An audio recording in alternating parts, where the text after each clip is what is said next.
Salut à tous, c'est PULKO et bienvenue dans la DVD Tech de Pulco spéciale année 2000. On va revenir sur les retours que j'ai eu sur les années 90. Il y en a, il s'est plaint parce que j'ai mis Taxi et parce que je n'ai pas mis un autre film. Je mets ce que je veux, c'est ma chaîne YouTube. Je ne vais pas t'insulter, voilà, on va arrêter de rentrer dans ce genre de bail, voilà, pas besoin de vous insulter, vous vous enfoncez tout seul. Voilà, bon, nous allons commencer direct, on n'a pas de temps à perdre. Pirates des Caraïbes jusqu'au bout du monde. Alors pourquoi je mets pas le premier? Tout simplement parce que je trouve que celui-là est le meilleur de la saga. J'ai envie de dire trilogie parce que les deux derniers, voilà quoi. Mais celui-là, il est au top, t'as une bataille finale. C'est le genre de film qui se voit très rare. Dans une saga de cinéma, c'est une putain de bataille finale. En film de ce genre, tu vois, bon... Je vais pas compter Harry Potter et les Reliques de la Mort partie 2 et le Retour du Roi, parce que voilà, ce sont des films qui sont adaptés de livres, donc ceux qui ont lu connaissent plus ou moins la fin. Dans ce genre de film, j'irai placer celui-là et j'irai placer Avengers Endgame. Il y en a très peu des films comme ça, des films qui te hype, des films que tu attends. Et Pirates des Caraïbes jusqu'au bout du monde fait partie de ces films. Ils auraient dû s'arrêter là. Voilà, bon, même si on est content que dans le 5, il y ait plus ou moins une fin correcte, mais c'est pas parce que t'as une fin correcte que ton film est bien. Là, on a un bon film de A à Z, aventure, révélation, gros budget quoi. Iron Man, premier du nom, soit le début du MCU. Alors, je ne savais pas dans quoi j'allais mettre les pieds en voyant ce film, mais voilà, c'est l'histoire d'un mec qui est passé du mec qui a tout, au mec qui a tout, mais qui devient raisonnable. Et ce qui est intéressant avec ce film, c'est que Tony Stark a exactement, enfin pas exactement, a un parcours similaire à celui de Robert Downey Jr. Voilà, quand j'ai vu ça, j'ai dit, le Iron Man va parfaitement à Robert Downey Jr. Voilà. J'avais fait une toile de Pulco sur le film, mais j'ai eu quelques petites précisions de plus depuis, et je pense qu'il était important que je souligne ça. Alors allez voir ma toile de Pulco pour savoir ce que je pense du film. Inglourious Bastard, ou Bastard, ouais, je sais pas comment le prononcer. Alors ce que je kiffe avec ce film, bon déjà c'est un Tarantino, voilà, Tarantino valeur sûre. J'ai toujours pas vu le dernier, faut que j'y aille, faut que je fasse quelque chose. Alors valeur sûre.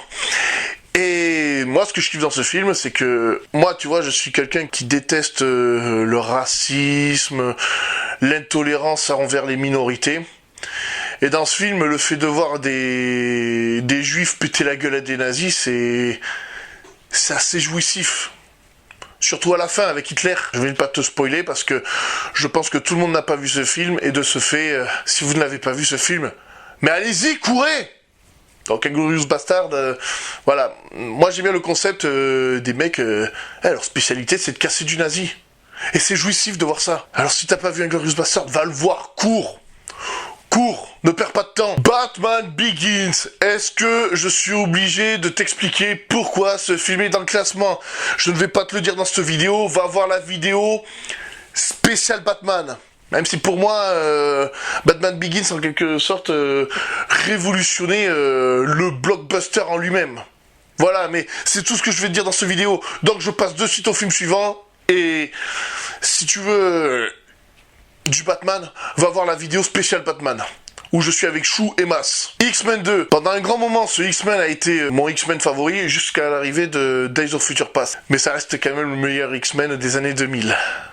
Ouais, des années 2000. Déjà, c'est là où tu vois le plus de mutants, et comment te dire, la dualité entre Magneto et Charles Xavier est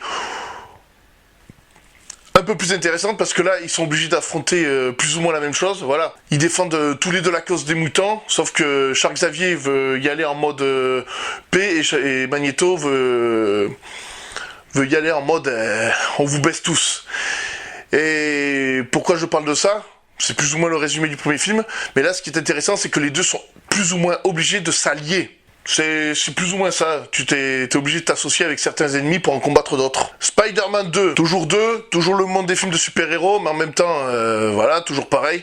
Alors sur la trilogie de Sam Raimi, celui-là je le trouve beaucoup plus intéressant, parce que déjà, t'as un scénario complet, Voilà, où le 1, pour moi, il finit en queue de poisson et il est assez mal vieilli, malgré que ça soit un bon film. Meilleur que le 3, parce que le 3, pareil, fait en queue de poisson. Tandis que dans le 2, t'as un début, un milieu, une fin. C'est le film le mieux construit, c'est...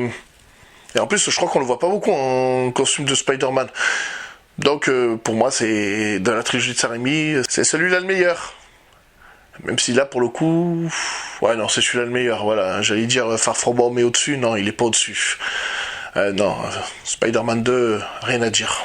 Scary Movie, en termes de parodie, il y en a, ils vont dire que la meilleure parodie, ce sont les Hot Shots, il y en a, ils vont dire, ce sont les Y a-t-il un pilote, il y en a, ils vont dire, c'est Y a-t-il un flic. Ah, pour moi, c'est les Scary Movie. C'est les Scary Movie. Les autres films dont je vous ai parlé précédemment ont été plus ou moins géniaux, mais toutes les parodies qu'il y a eu après Scary Movie 1, c'est largement en dessous. Là, on est à la fin de la décennie 2010.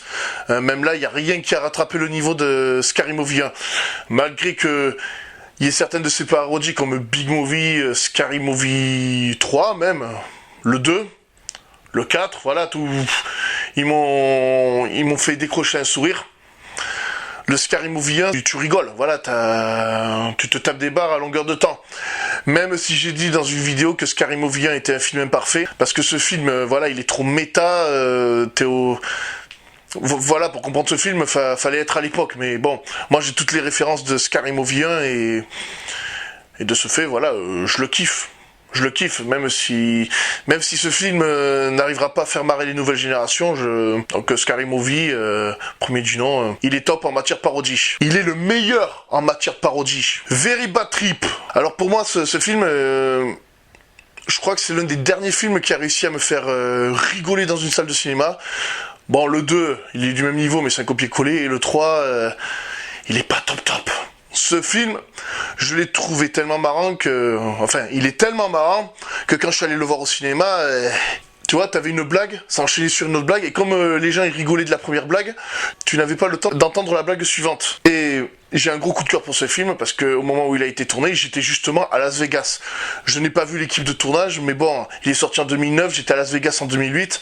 En général, il te faut 1 an pour que un film soit prêt, entre tournage, montage, promotion, voilà, il faut au moins 1 an. J'ai revu certaines rues, certains endroits, et...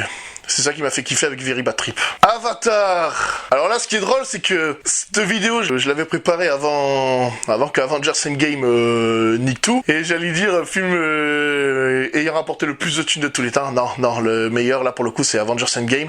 Mais voilà, Avatar reste un putain de bon film. C'est un film qui se suffit à lui-même, il y a un début, un milieu, une fin, et je trouve débile qu'il y ait des suites qui arrivent. Je trouve ça dommage. Des suites à des films qui ont de bonnes conclusions. Voilà, pour moi, Star Wars et Retour du Jedi, il n'y avait pas besoin de suite. Mais bon, je suis déjà revenu ça, mais... voilà, et ça c'est chiant. Par exemple, je vais même te dire un truc. Voilà, pour moi, de Paris, les amis. Vous voyez, on a eu Avengers Endgame. Bon, on a eu Far From Home qui a terminé la phase 3. Je vous parie tout ce que vous voulez que le MCU, ça va devenir bidon à partir de maintenant. Surtout que, voilà, Sony a repris Spider-Man. Enfin, t'as énormément de couilles. Voilà. Moi, si le MCU n'est pas rebooté, moi je parie que la suite des films va être pourrie, tout simplement. Mais pour revenir sur Avatar, il n'y a pas besoin de suite. Et ce film est génial. D'ailleurs,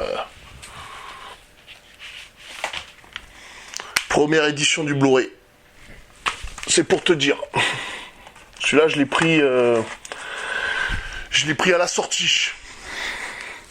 Dès qu'il est sorti, je l'ai pris. Faudrait que je voie la version longue, par contre. Ouais, ça serait top. Mais sinon, allez voir ce film. Procurez-vous le DVD, procurez-vous le Blu-ray. Bah, il faut que j'obtienne la version longue. Toujours pas vu. Star Wars, épisode 3, la revanche des Sith. Soit le meilleur Star Wars de la prélogie. Et je pense que je suis pas le seul à le penser. Ce film est top, il est top, mais tu sais quand même...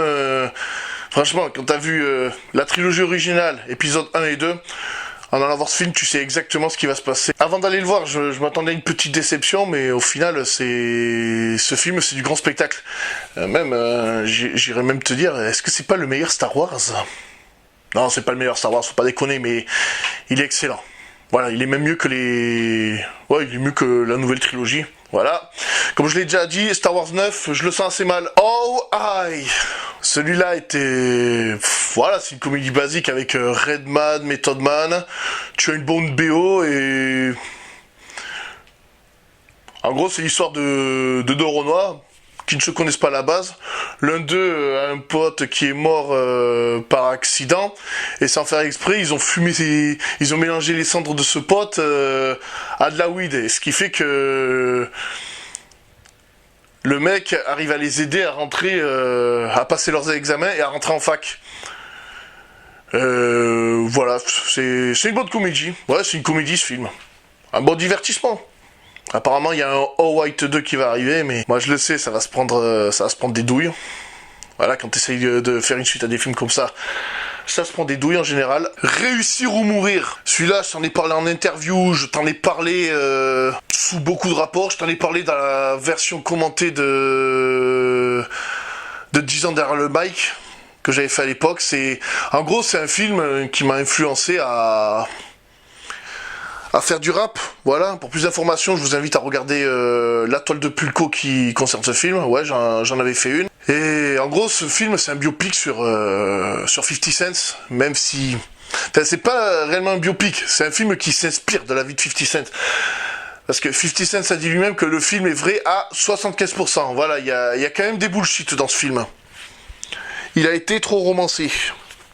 Voilà, j'ai le DVD, ouais, par-ci par-là, je vais pas t'attraper mes DVD à chaque fois, c'est dit dans les bonus, c'est dit partout. T'as le film, il est sur Netflix, mais bon, pas de bonus sur Netflix, malheureusement. Donc, yeah, on va faire l'impasse dessus. 8 Mile, voilà, on reste toujours dans le hip-hop, voilà, je t'ai parlé de Réussir ou Mourir, mais bon, je t'avais jamais parlé d'8 Mile. Alors, ce film a plus ou moins amené, bon, c'est un biopic sur Eminem. Ce film a réussi à amener quand même les battles, voire les clashs en France dans le rap français. Donc ce film, il a aussi bien amené du bon que du mauvais. Le film, ça raconte tout simplement l'histoire d'un blanc qui vit dans la banlieue de Détroit et qui essaye de se faire accepter par ses frères renois, surtout dans le rap. Voilà. Après, ça te raconte pas vraiment un biopic sur Eminem, ça te raconte comment il en est venu à rentrer dans le rap, parce que voilà, Eminem, son histoire, elle va au-delà d'8 Mile, surtout que le gars, il a eu un putain de succès. Bon, si tu vas par là, c'est pareil pour le biopic de 50 Cent, mais le truc, c'est que ils ont tous ou moins tous les deux une carrière, même si 50 Cent fait plus dans le cinéma que dans le rap, que ses morceaux à 50 Cent, au fil des années, je trouve que ça s'est assez dégradé quand même. Mauvaise foi, je sais. Ça reste un bon film. Voilà. Terminator 3. Soit un film qui est injustement critiqué. Alors tu peux critiquer Salvation, tu peux critiquer Genesis, tu peux reprocher à Terminator 3 d'être un copier-coller du 2. Bon, le 2 restait au-dessus quand même. Mais ce film a des putains de scènes d'action. Schwarzenegger, il a des punchlines. Ceux qui n'aiment pas ce film, voilà, aidez-moi à comprendre. Même si le vrai Terminator 3, ça va être Terminator Dark Fate qui va sortir prochainement. Voilà, il me tarde. Et comme je l'ai déjà dit dans les films injustement critiqués, Terminator 3 a rattrapé une erreur de Terminator 2. Alors au cas, pour pas te faire retourner sur cette vidéo, le petit détail qui fait que je dis ça, parce qu'il y en a ils vont commenter mais ils vont pas aller vouloir aller voir la vidéo, c'est que dans Terminator 2 on t'explique que Cyberdyne a créé les Terminators parce qu'ils ont trouvé une puce sur un Terminator sur le cadavre du Terminator dans le premier film. Mais cette puce, il suffit pas de l'avoir trouvée pour la créer, il faut l'avoir inventée. Et pour moi, le fait que Terminator 3 dise que le jugement dernier a été retardé, pour moi, je valide totalement cette théorie. Après, le fait de dire que le jugement dernier est inévitable, je trouve ça un petit peu débile, parce que à la limite, tu vois, je préfère le message de Terminator 2 à ce niveau-là, mais le jugement dernier, on va voir ce que ça donne. Et d'ailleurs, si James Cameron a décidé de faire un Terminator Dark Fate, c'est parce que je pense que lui-même a compris qu'il y avait ce paradoxe dans Terminator 2. Et d'ailleurs, ça va être une trilogie Dark Fate. Alors, il me tarde de voir ça. Harry Potter et la Coupe de Feu. Alors, celui-là, on va me dire que... Ouais, t'aurais pu parler du premier film, année 2000. Mais moi, le truc, c'est que la Coupe de Feu, en tant que film et en tant qu'adaptation, c'est ce qu'il y a de mieux. dans ce qui est film année 2000. Parce que voilà, les Reliques de la Mort, ils ont quand même fait 2 films pour adapter un livre. Mais voilà, le 1, le 2, ça respecte bien. Bon, le 3, il est dégueulasse, je vais pas t'en parler. Mais celui-là, La Coupe de Feu, je l'aime bien parce que ça te raconte comment ça te sort du concept année à Poudlard. Ça te montre qu'il y a d'autres écoles dans le monde des sorciers. Je kiffe autant le livre que le film. Bon, bien sûr, il y a des détails dans le film que t'as pas... Il y a des détails dans le livre que t'as pas dans le film, mais voilà, ça reste toujours aussi classe. Et pour moi, La Coupe de Feu, c'est le meilleur dans les années 2000. Voilà. Mon Harry Potter préféré, si tu me demandes, c'est... j'irais dire Les Reliques de la Mort. Ouais, facile. Fast and Furious 4. Alors moi, j'aime bien ce film, parce que ça t'a sorti du concept des 3 premiers Fast and Furious où c'est juste des Jackie tuning au final. Et le fait que ça est... qui t'ont sorti du truc pour te faire une putain de course, j'ai trouvé ce film génial. Et j'ai un coup de cœur pour ce film parce que j'étais aux États-Unis au niveau du tournage. Voilà, à Los Angeles, sur Hollywood Boulevard, et ils t'ont mis des voitures partout. Je savais pas ce que c'était. Quand j'ai visité les studios Universal, bon, j'avais la visite audio dans là, enfin, vous savez, dans l'espèce de chariot. On en voit dans les films. Bon, bien sûr, je comprenais pas, mais bon, j'ai vite attrapé Fast and Furious 5. Là, j'ai vite compris. Enfin, Fast and Furious 4. J'avais compris qu'il y avait un Fast and Furious en chantier à ce niveau-là. Je l'avais dit à mes potes en rentrant des États-Unis, d'ailleurs, personne n'a voulu me croire, et quand j'ai vu les affiches, j'étais là, et ben voilà, maintenant on me croit. Donc c'est pour ça que j'ai un petit coup de cœur pour Fast and Furious 4, même si c'est dans la saga Fast and Furious, et ouais, je recommence, il est sorti dans les années 2010, c'est le 5, pour moi c'est le 5 le meilleur. Voilà, avec le braquage, avec le petit braquage que t'as à Rio, voilà, moi je le kiffe pour ça. Mais le 4, il est bien, c'est là que ça a commencé à mener la franchise ailleurs. Voilà, parce que le 1, c'est un copier-coller de Point Break, le 2, c'était pour faire plaisir aux fans, et Tokyo Drift, il y a beaucoup de fans qui vont dire que c'est leur préféré, mais Tokyo Drift, il est bien, mais sans plus. Freddy contre Jason. J'aime bien ce film parce que là, t'as 2 monstres de la mythologie du film d'horreur qui s'affrontent. Même si Freddy a tendance à manipuler Jason pour que ce dernier puisse le faire revenir. Ouais, j'adore ce film. J'adore ce film. Je voulais te le mentionner, alors. Gran Torino, film avec Clint Eastwood. Ce film, ce que j'aime bien, c'est ce film qui m'a fait intéresser à des films hors blockbuster. Voilà, ce film, ça explique l'histoire d'un vieillard aigri qui vient de perdre sa femme. Ses petits enfants ne s'intéressent à lui uniquement pour son héritage, alors que ces petits cons, ils ont déjà tout. Et au fur et à mesure du film, il va sympathiser avec une famille de Coréens qui... Ah oui, il faut expliquer que le gars a fait la guerre de Corée. Il va sympathiser au fur et à mesure avec une famille de Coréens qui détestent. Parce que le petit jeune a essayé de voler la Grande Torino. Voilà, la Grande Torino, c'est la voiture. Et au fur et à mesure du film, Clint Eastwood va sympathiser avec ce jeune coréen et il va plus ou moins lui apprendre à être un homme. Tu vois aussi la difficulté des guerres, des guerres de gang dans ce film. Enfin... C'est une histoire qui est très intéressante, tu vois, je veux pas trop t'en parler parce que c'est un film qui a une grande profondeur, si je t'en parle, je vais te spoiler, alors va voir ce film. Voilà, le film est top, c'est le film qui m'a dit hey Pulco, c'est bon, arrête de regarder que des blockbusters, il y a autre chose. Et ouais, il y a autre chose. Et je me suis un peu plus intéressé à des films de ce genre. Battle Royale. J'adore ce film parce que... Alors déjà, le concept qu'on amène des étudiants en sortie scolaire, on les amène à un endroit pour qu'ils se foutent sur la gueule. Voilà, en gros, c'est une loi qui oblige... c'est l'enseignement japonais qui qui est de moins en moins respecté, et à la fin de chaque année, une classe est tirée au sort, ils doivent tous s'entretuer les uns et les autres, et à la fin, il ne doit en rester qu'un. Ceux qui connaissent pas ce film et qui connaissent Hunger Games, j'aurais tendance à vous diriger plus vers ce film, parce que c'est 1000 fois plus intéressant qu'Hunger Games. Même si Hunger Games est intéressant dans son concept, je trouve que Battle Royale l'exprime mieux.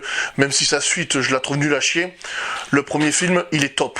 Et puis, c'est malheureux à dire, ce film a plus ou moins inspiré Fortnite. Voilà, le jeu que tout le monde aime. J'irais pas dire que c'est un jeu de merde, parce que Fortnite c'est top. L'idée est bonne. D'ailleurs, quand j'ai vu Battle Royale, je me suis dit, mais pourquoi il n'y a pas un jeu vidéo sur ça? Et t'as carrément un mode, un film comme ça, avec un mode en ligne qui est sorti. Même si on dit que Fortnite est plagié d'un autre jeu du même genre. Ce film est top. Ce jeu est top. Et voilà, moi j'aime Fortnite parce que ça ressemble à ce film. Et voilà, c'est le côté survie. Voilà, Battle Royale, c'est le côté survie. Bon, sauf que dans Battle Royale, ils ont des armes dès le début. Alors, suivant si t'as de la chance ou pas, soit t'as une arme pour dézinguer tout le monde, soit t'as une arme de merde et tu te fais tuer dès le début. Ou si t'es astucieux, t'es obligé de tendre des pièges à tes ennemis. Si vous connaissez pas, allez voir. Fréquence interdite. Ce qui est dommage avec ce film, c'est que ce film n'est pas assez connu. Ça, c'est dommage, parce que l'histoire est intéressante. Bien sûr, il y a du voyage dans le temps. En fait. C'est l'histoire d'un flic qui retrouve la vieille radio de son père qui est décédé lorsqu'il était pompier. Et à ce moment-là, dans le ciel, t'as une espèce de tempête magnétique. Et cette radio, elle interagit avec elle-même, mais dans le passé. Et ce qui fait que dans ce film, ce policier va aider son père à mener une enquête, son père qui est dans le passé, et le premier truc qu'il essaye, c'est de le sauver. Enfin, il essaye pas de le sauver, mais ouais, il arrive à le sauver, mais bon, il dit que il sait qu'après son père va mourir d'un cancer. Enfin, ce film est intéressant, c'est du voyage dans le temps, sans voyager dans le temps. La seule connexion que tu as entre le passé et le présent, c'est une radio. Et franchement, voyez ce film. Et ce qui est dommage, c'est qu'il n'y a pas assez de youtubeurs qui parlent de ce film, et il mériterait d'être vu. Et si vous connaissez pas, je vous invite à aller voir. C'est sorti vraiment au début des années 2000. Et je l'ai découvert par hasard à la télé, et j'avais kiffé.